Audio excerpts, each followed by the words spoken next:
You're listening to episode 189 of The Secular Buddhist.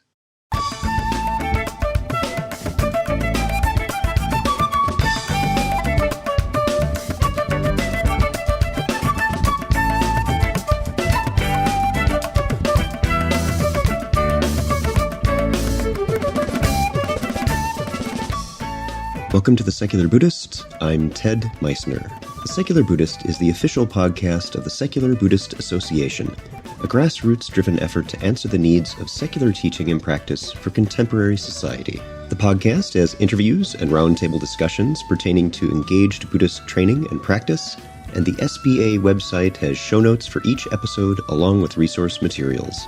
Though the podcast focuses on core practice from a secular viewpoint, more traditional teachings are welcome and openly discussed. Teacher Kenneth Folk joins us to speak about how we might approach enlightenment from a contemporary standpoint.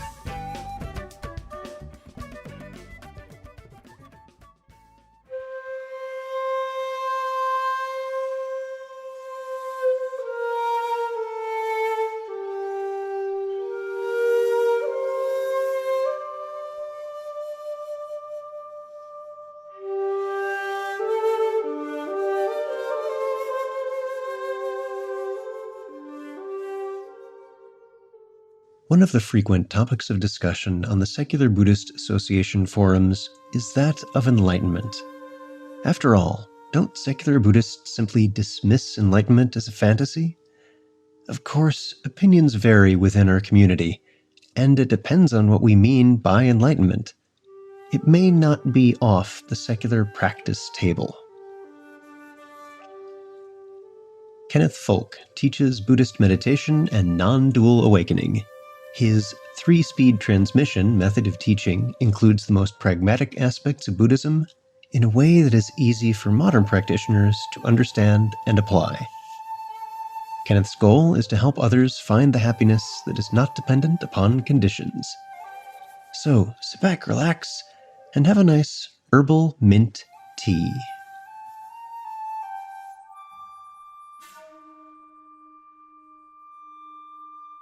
And our guest today is Kenneth Folk. Kenneth, welcome to The Secular Buddhist. Hi, Ted. Thanks for having me.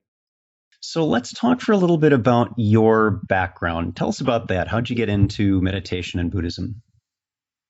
I got into meditation it was about 1980. My brother and I lived in Los Angeles, and we were both musicians. And he taught me a simple meditation exercise where you look at the visual field with your eyes closed, and you just kind of sink into the blackness there, the darkness. And I found that very calming and very compelling. I did that for a couple of years, just occasionally. But the reason my passion for meditation and really obsession with meditation took off was because of a rather spectacular event I believe this was in 82. So in 82, I was addicted to Coke and was getting progressively more miserable as a result of that. I've been trying to kick that habit, by the way, and having no success.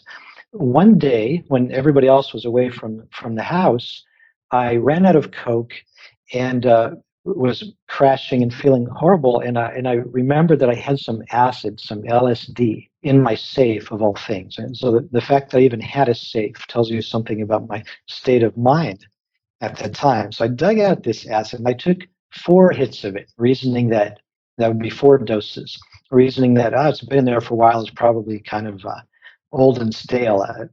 I'll take more than the usual. And now I had taken acid before recreationally, and it was always entertaining, but something different happened this time. I meditated while I was under the influence of this drug, and because I was depressed, I tried to will myself to death. In fact, I was reflecting on a movie scene that I had seen. There was a Dustin Hoffman movie called Little Big Man, and a wise old Indian chief lies down on a funeral pyre that's not lit. It's just a pile of sticks. Chief Dan George, yeah. And he says, "Today is a good day to die." and he attempts to will himself to death. Now, he early in the movie, he tries to do that and it doesn't work, so he just gets up and goes and does whatever he's going to do. But later in the movie, I think at the end, he tries it again, and I don't remember. It's not clear whether he succeeds or not. But the idea was fascinating, and my mind felt really powerful at that time. And I thought, well, I probably can will myself to death, uh, and I tried. And I didn't die per se, but I did have what, on hindsight, might be called a near-death experience. I went up, kind of out of body experience. I went up through a glass tube into the sky. I'm laughing because it sounds kind of silly as I'm saying this, but it was very real at the time, very Yeah, compelling. these are very compelling experiences that we have. And I moved faster and faster into the sky and was thrust out the end of it into this bright, wonderful, spectacular white light, and merged and felt that I was merging with all of consciousness, some kind of global consciousness that, having read some of the Christian mystics, I thought of as Godhead. Now, this was news to me because I never, up until that moment, I didn't take anything religious seriously at all. I thought it was all a bunch of hoo-ha. But it was a life-changing event. That experience felt to me more real than anything that had ever happened in my life up to that time. And in fact, I thought the rest of my life has been a waste because I haven't had access to this unitive consciousness, or this merger with Godhead. Something else happened in the wake of that experience. I lost my desire to use cocaine. So my coke addiction just vanished. There was no pain, no trouble. I just didn't want it anymore. So two things there. One, the subjective change in worldview to believe now in my heart and in my bones that there's something beyond my tiny contracted existence, and this kind of objective, if you will, verification that something happened, because people don't usually report that their cocaine addiction vanishes without a trace. So after that, I became very interested in finding out what it was so I could get it back. I thought, well, if it felt that good, then I'd like to be able to do it all the time. So maybe there's some way. I learned that there was some connection, that some people thought there was a connection between meditation and unitive experiences. And I learned that there was something called awakening or enlightenment. And so I of course, suspected that what I had a glimpse of was, in fact, enlightenment. I should bookmark that because I later was disabused of that notion. Actually, what happened to me was just an experience, and maybe an early signpost on a developmental continuum that leads to enlightenment, or is part and parcel of enlightenment as a developmental continuum that doesn't really have an end point. But in any case, I wanted it back, so I read a lot about anything spiritual. I read Ram Dass, and I was interested in all of his magical stories about his experiences and his guru. And I read The Three Pillars of Zen and lots of Zen initially. But I wasn't satisfied with how they were. I wasn't satisfied that they were giving me any kind of a prescription for how to do this, how to get enlightened. In 1990, so about 8 years after that initial experience, I met a Buddhist teacher, an American man named Bill Hamilton, and he started talking to me about the Theravada Buddhist idea of four paths of enlightenment. So now there was a more systematic approach, or a map, and he taught me Vipassana meditation from the Mahasi tradition, where you follow the breath, but you also do mental noting. And he told me about the progress of insight, which is a map that details the experiences that a meditator is likely to have on the way to the first path of enlightenment, stream entry. And I was really excited about that. So now I had a clear a method that I could follow. And over the next few years, well, throughout most of the 90s, I just meditated a lot. If I wasn't on retreat, I was trying to figure a way to save enough money and clear enough time that I could go on retreat. So during that time, I spent about a cumulative 3 years in intensive retreat in monasteries and meditation centers mostly, about half of that time in Southeast Asia in Buddhist monasteries. And I felt myself moving along this continuum of enlightenment. I was convinced that there was something to this, and it was happening to me.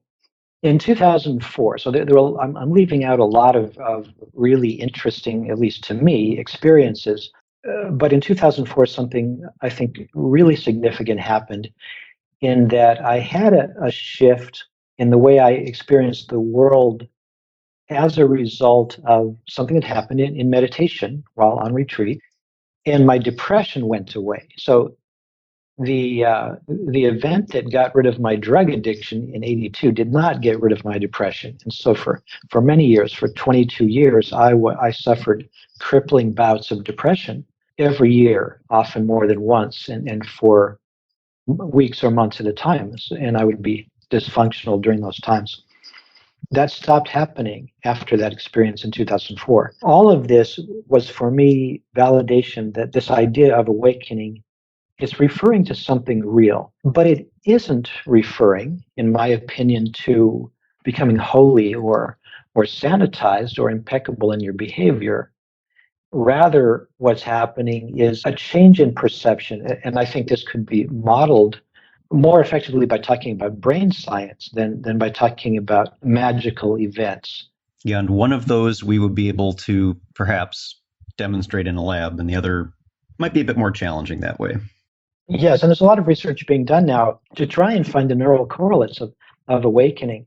And it's very early in this process. Nobody has come up with a test. You can't put somebody in an MRI or an fMRI and say this person is enlightened because of the brain signature. But there's interest there, and people are working on it. I'll be interested as it shapes up over the years, if it ever gets that clean, if we ever come up with an enlightometer that doesn't lie. And of course, the idea, there's an exciting place to go from there. If you can come up with an enlightometer, then maybe you can develop a neurofeedback machine that will lead to that, whatever these brain changes are that signal enlightenment.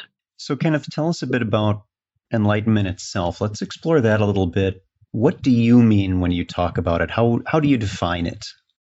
Yes, my current favorite way of talking about this is to say that enlightenment or awakening, and I usually use those terms synonymously, is the ability to see experience as process in real time.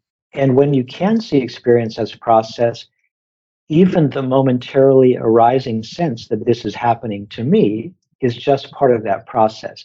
And what that results in, from the point of view of the person who has it, is a very robust kind of equanimity that I think of as meta-okayness. So meta-okayness is so robust that it's okay even when it's not okay. So to contrast meta-okayness with mere okayness, okayness would be nothing bad ever happens. You're walking around in a cosmic bliss out all of the time. Now that's what I used to think enlightenment was. I was very hopeful about that. I don't think that's what it is. I don't think anybody has ever had that. I don't think humans work that way. I don't think that would even be a good state. A person walking around in a bliss state is probably going to be eaten by the tiger. That is a very good point. I think you're right. So even though in our more optimistic and childlike moments we might wish for 24/7 cosmic bliss out, it's arguably not good, and I don't think it happens. So we're left with meta-okayness. Now I can make the case that meta-okayness is even better than okayness, because with meta-okayness, for one thing, the heat is off. You don't have to be perfect all the time, and you don't have to be happy all the time. You can also be happy, and that too could be okay.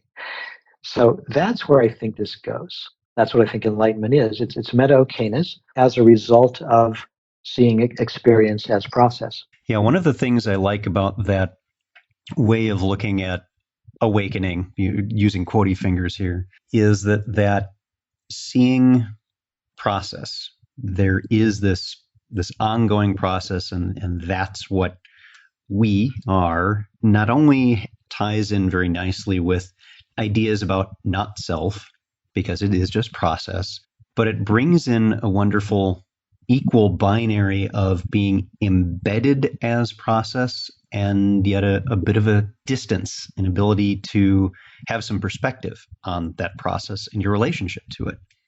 Yes, this idea of embeddedness, I love the fact that you use that word, because I think Robert Kegan, the developmental psychologist from Harvard, has this right. He's talking about developmental psychology, adult development, but I think it also works very well with meditation. The mechanism by which we grow along this continuum of development is by objectifying the subject. And when you do that, you disembed from your experience a little bit at a time. So one way of talking about this is with filters. If I have a blue plastic filter over my face, everything will appear to be blue. In fact, I will identify as blue. I think I am blue. If, on the other hand, I notice at some point that there's a filter, there's a blue plastic filter stuck to my face, and I peel it aside just enough to notice that there is a filter initially, that changes everything. My world might still appear to be blue, but now I know I'm looking through a filter. And so I'm beginning this process of disembedding. The more I can objectify this filter, the less embedded I am, the more awakened I am. And this process of making subject object, I think, is exactly what we do when we meditate effectively. So that's an interesting twist on it, because I see it in the opposite way, that because there is just that continuum of process, and that includes what we think of as ourselves, our skandhas and all, isn't a separation. It isn't a distancing of self from process and self from the external world. It's, in fact, an inseparability of it, because it's all just that continuum of process. I think I understand what you're saying. If you mean that in what I'm saying, there seems to be a danger that you would be observing your life through glass. You would think, oh, here I am over here, the real me, the true witnessing consciousness, disembedding from and then observing this other thing as process. And certainly that can happen and does happen along the way. But if we take this all the way, if we take this further, that even this sense of witnessing consciousness is rolled into it. So that is also objectified. So there isn't anything. I like to think of storm as metaphor. So there's a weather pattern. It's rolling around, and there isn't anything within that storm that can stand apart from it and observe it. There's just the storm. There's just so storm. All of this yeah, stuff there is just coming witnessing. Out. Yeah, there is just witnessing. And even witnessing, I'm actually very interested in this idea that even witnessing may be a function of the way we talk about it. Because in fact, there's just experience. And one of the things that's experienced is that it seems to be happening to me sometimes, and there seems to be witnessing. And we have this kind of circular way of talking about it where we like to talk about awareness. We say, obviously, there's awareness because I'm aware. I don't know if there is awareness. I think awareness may be an artifact of the way we talk about these things. What I'm sure of is that there is experience. And so it doesn't make sense to me to reify awareness or witnessing. It makes sense to me to just acknowledge what is happening in any given moment. Something is happening or not, but there's experience.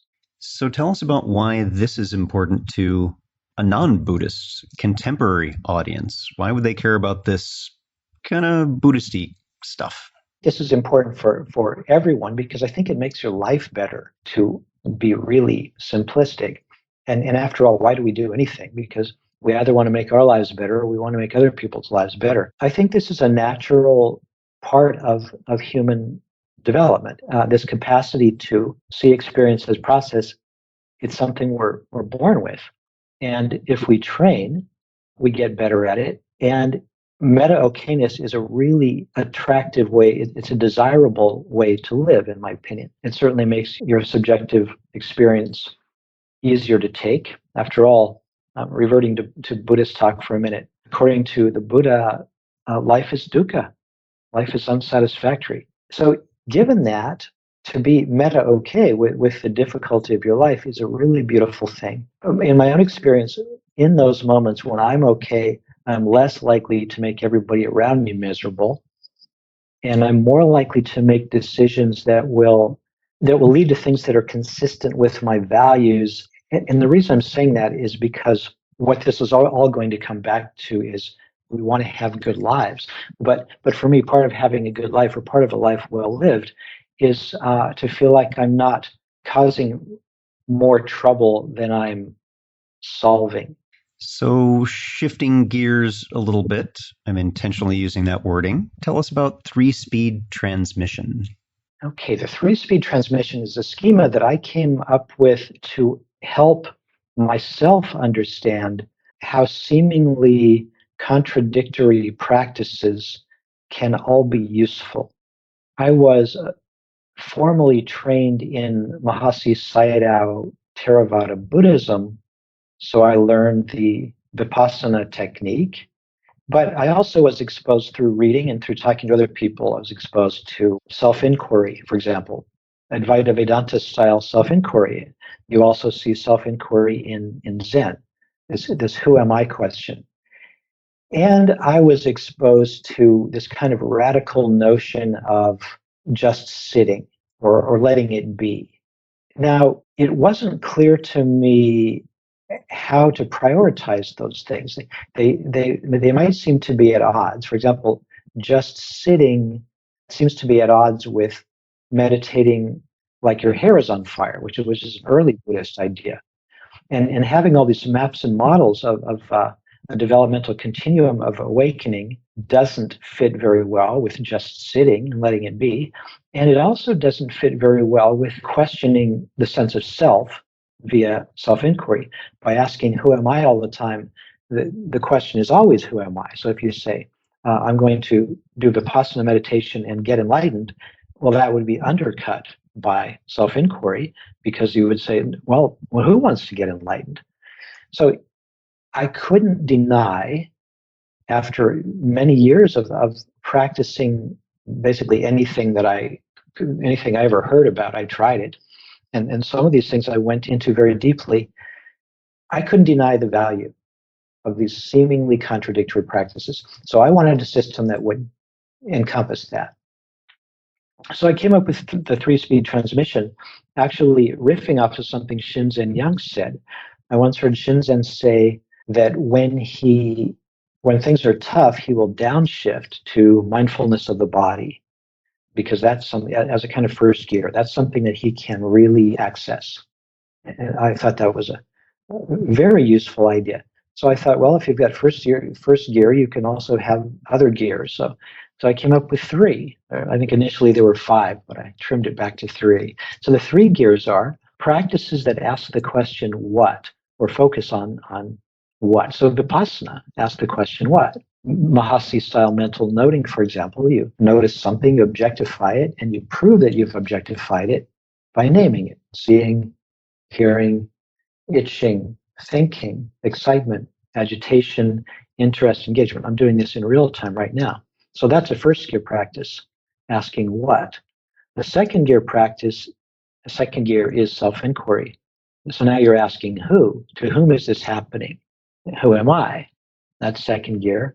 And then third gear, it's over. Forget about it. This moment is already here. Whatever you're going to do about it or not do about it, it's not going to change this moment that's already here. So I'm either enlightened or I'm not, but this is it. Third gear, just sitting.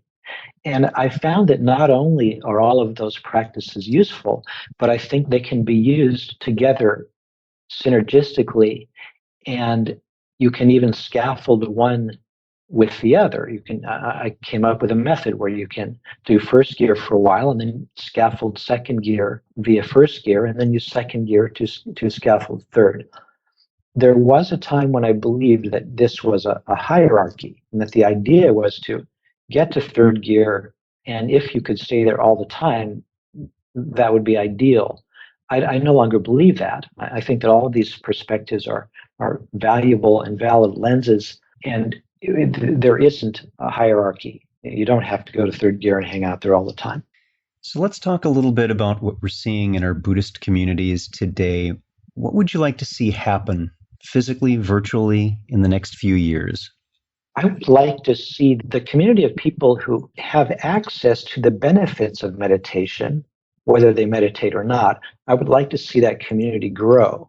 So I would like to see practices that lead to what I call awakening enter the mainstream and maybe be so secularized that people don't even remember that it came from Buddhism. I actually would be fine with that. And in fact, if we do come up with the high-tech enlightometer and the high-tech neurofeedback device that trains the brain to be awake, and people can do it in a week or 10 minutes instead of decades, fine. I'm okay with that. I, of course, have a little bit of sentimental attachment to Buddhism. I like it. I like the ideas. I think it's a great schema for teaching. But after all, for me, what this is really about is just having people benefit from awakening, irrespective of how they got to it. Although I am admitting to a little bit of sentimentality here, I like to say, or I like to think of myself as being ruthlessly unsentimental in this way. So at least my rhetoric, at least, is that I would be willing to abandon Buddhism entirely if I knew a better way to do this, a better way to help people wake up. It's a raft. It's a raft. Yes. So our guest today has been Kenneth Folk. You can find out more about Ken on his website, kennethfolk.com. Kenneth, thanks for joining us. Thank you, Ted. It's a pleasure.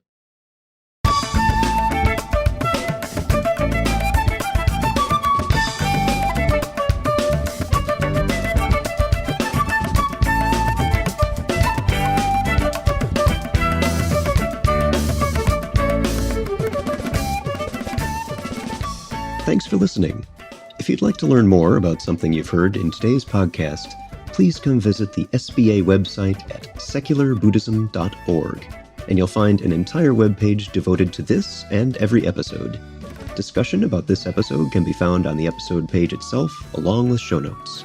The music for The Secular Buddhist is used by permission from John Kaizen Neptune's CD, Steps in Time. Additional music is provided courtesy of Monty Levinson of Taihei Shakuhachi and Rodrigo Rodriguez. Their websites are also linked on the SBA site on the About Podcast Music page. Until next time, remember, every moment you have a choice. Make it the best you can. See you next time on The Secular Buddhist.